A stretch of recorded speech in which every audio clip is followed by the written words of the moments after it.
Many years ago, I went to preach for Bishop Dancan Mills. He had a small fellowship at Kolebu, at the Kolebu canteen, small fellowship. And he asked me to come and preach for him.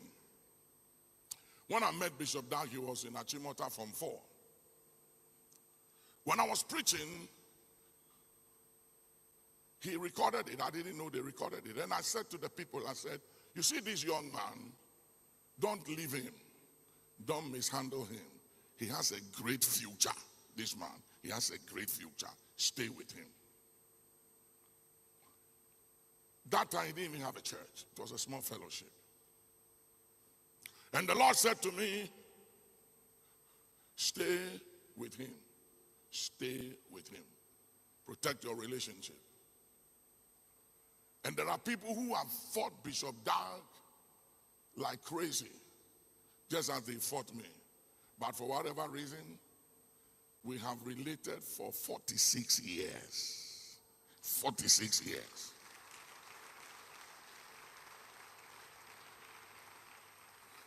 And when I see people trying to relate to him because he feels the blaster square, he's doing big things, I laugh. You know why I laugh? I laugh because I say, where were all these peoples then?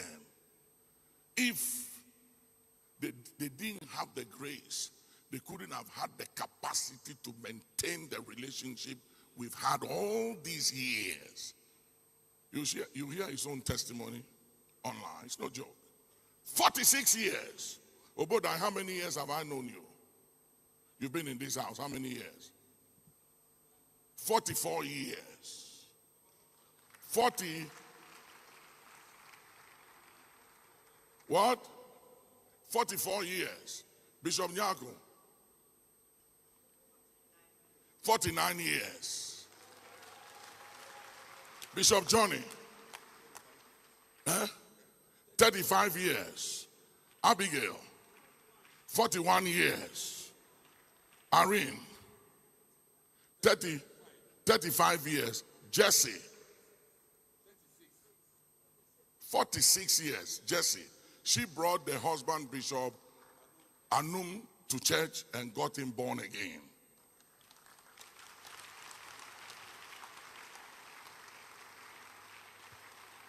What am I doing? I'm telling you all something, that this habit you have of not enduring, you can't tolerate anybody, you don't build relationship, you are into transaction, you are not forgiving, you have no patience for anything and anybody, you cut anybody off, you throw people under the bus. Who do you think you are? There's a president in one of these African countries. I went to visit him. And he was mishandling somebody. So I went to intercede for the person. And he was very upset. He said, we have to punish him. And I said, Mr. President, I understand, but show some mercy. Because time changes. He didn't listen. He punished the person. Few years after, another president came into office. That new president is a friend of mine. And they went after him and his vice president. They came to Ghana here to see me, to intervene. And I have to take them to see President Nana Akufo-Addo.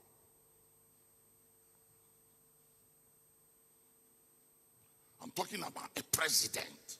You, who are you? And you are bluffing. Honorable, how long have I known you? Honorable Kwamina Battles. 46 years. Hear me. I'm going to break a protocol today in this church that I have never done it because this person, she's the most private person in this church. None of you know her, but she's my big sister. And we've related for years. You don't know her. Sister, please tell me how long you've been here. 44 years.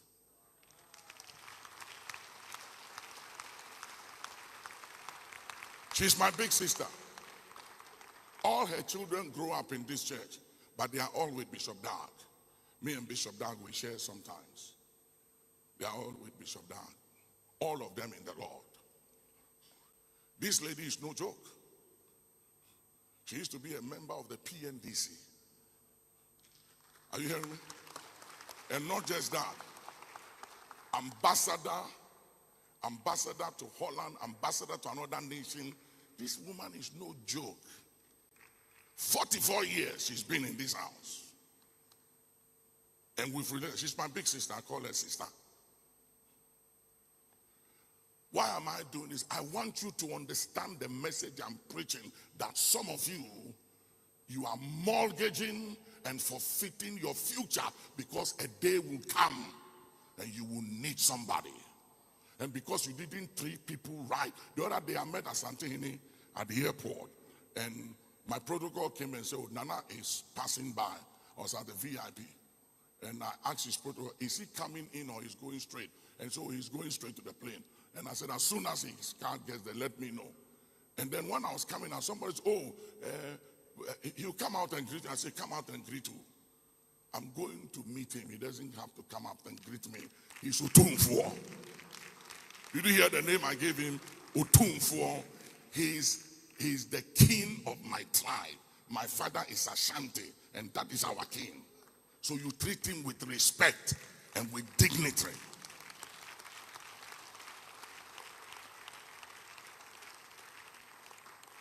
A society that does not respect and celebrate and honor their dignitaries don't go anywhere. And today we have a society that have no respect for dignitaries, no value for relationship. Some of you don't have relationship with anybody. Your relationship is your money, your influence, your access, your position, and who you know. That's all you have. Some of you, your currency is your relationship with the president or the first lady or the position you have. The day it eludes you, we will see who you are. So keep bluffing, keep misbehaving, keep thinking that you've made it and you can treat anybody anyhow. Your driver, your wife, your cook, your husband, you have no value for anybody. It's a matter of time. Malata kusalawata. Lahandu kasaland. Melutu kuhansa. Fahansatun kalindu basalaya. Let the wombs of tomorrow disadvantage you, that you may know that the Most High rules in the affairs of men. Put your hands together. Today, I'm very upset, and I'll tell you why I'm upset. I'm upset of the foolishness of men. Foolishness. Where you were nothing, and suddenly you become something. So you despise people, disrespect people, treat people anyway, anyhow. Who do you think you are?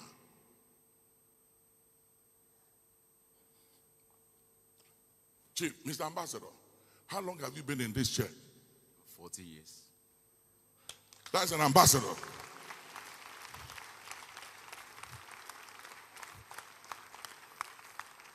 That is an ambassador. You don't know the people I pastor. You don't know them.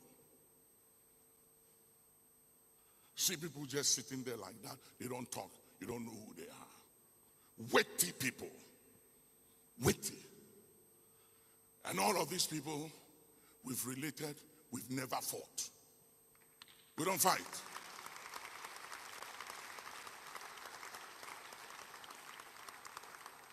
No conflict. Put Bishop Dark's tape on the screen. I want you to hear something Bishop Dark said. 46 years, we've never fought. So when I hear people fighting and attacking Bishop Dark, I feel very, very sad for them. Because you don't know the guy. You don't know who he is. And there are people I've related, like Isudanaba. I've related to people. I have been This president, here, he said something. I want you to hear something he said. I have been associated with the Archbishop, or Papa, as we call him, since 1979. 1979. When I was in Form 4, I believe, From 4 secondary school. in Achimota. And somebody brought me on a Saturday to the International Students Hostel, which I believe is now the Ministry of Foreign Affairs. But it was like some kind of a hostel there. And they said that there was a pastor who had come from Nigeria who was doing some kind of revival. So a sister in Achimota School organized myself and some others and brought us on a Saturday. So I was attending there on Saturdays for some time. At that time, there was no action, had not started Sunday service. And I had just received the Holy Spirit. So I was newly speaking in tongues. But I doubted. I was having all sorts of doubts.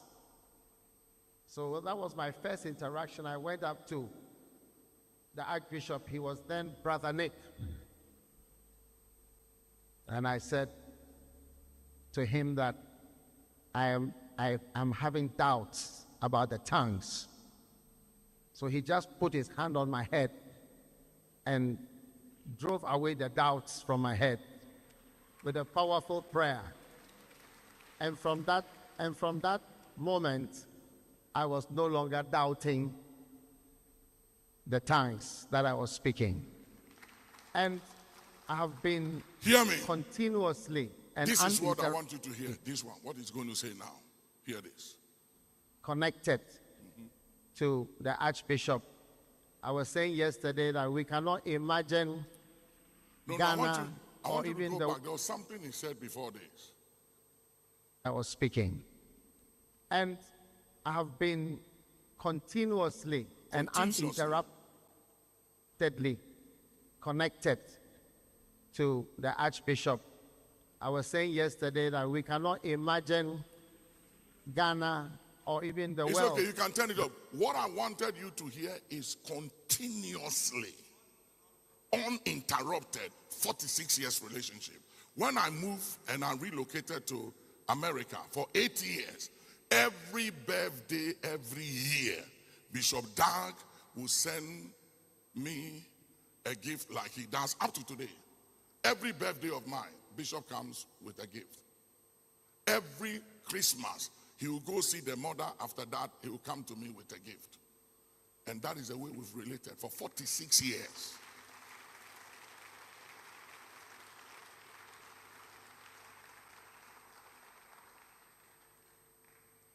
I've been in every major event of Bishop Dag's life.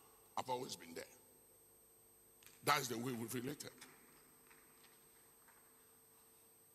I want the scriptures to speak to you because I'm very worried. I'm very worried about some of you pastors, men of God, apostles, prophets, teachers, those of you in the private sector, politicians. I'm very worried about some of you. The way you treat other people, the way you treat your father, the way you treat your mother, the way you treat people. You have to be very careful. The way you handle people. Because you never know who you will need in this life. I've related to people for decades and we have never fought for one day. You know why? Because it's not a transactional relationship. There are people, it takes every grace of God to relate to them because they are transactional people. When you are fighting for their future, they are rather fighting you because they think you want something from them. They think you need something from them. And it breaks my heart. It really does break my heart. Because some of you who think some of us need some, I don't need anything from you. That's the sad thing. You rather need me. I really don't need you. And it's a matter of time you will find out that I don't need you and God doesn't need you. So stop the bluffing. Tell to someone, say, stop the bluffing, stop the bluffing. Yeah, stop it. Stop the bluffing because you think somebody needs something from you, you are a joke. You were a joke. No position is permanent. There's no position that is permanent. And money is not the currency of the future. Power is not the currency of the future. Access is not the currency of the future. Influence is not the currency of the future. True relationship is the currency of tomorrow.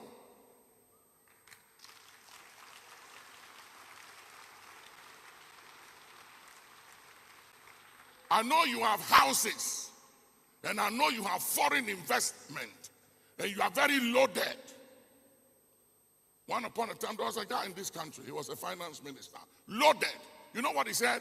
He said, he and poverty, they are 1,000 years apart. I didn't say anything. Years after, I was invited for a dinner at Regimanuel, and I saw him. The man has aged, his suit has aged, his shoe has aged, his hair has aged. And I looked at him and I almost said, Mr. 1,000 years between you and money, what happened to you? He had aged. I could not believe it. And I felt very sad. And I said, look at these people. And you know, people who misbehave, when they see power and money, is because they have never seen money before. And they've never seen power before. But if you've seen money before and you've seen power, listen, I relate to 3 billionaires. If I mention their name and you Google and you see them, 3 billionaires, they are friends of mine. We've related for years. We've never broken relationship. Dancan knows all of them. They're on my phone. And watch this. I have never asked them for a dime. Because a Jewish friend of mine taught me something. He said, never ask a rich person for money. Ask him to show you how to make money.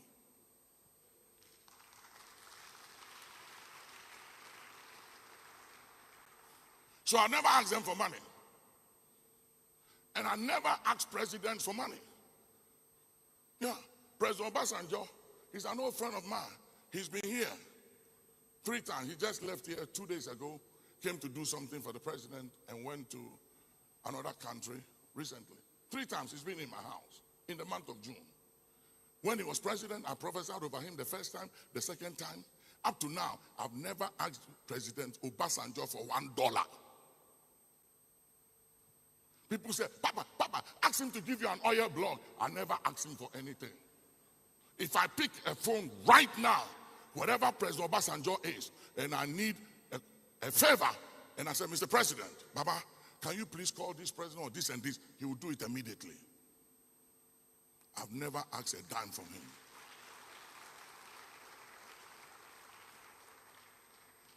I'm teaching you relationships. It pays. It's a currency for the future. So stop this your bad attitude.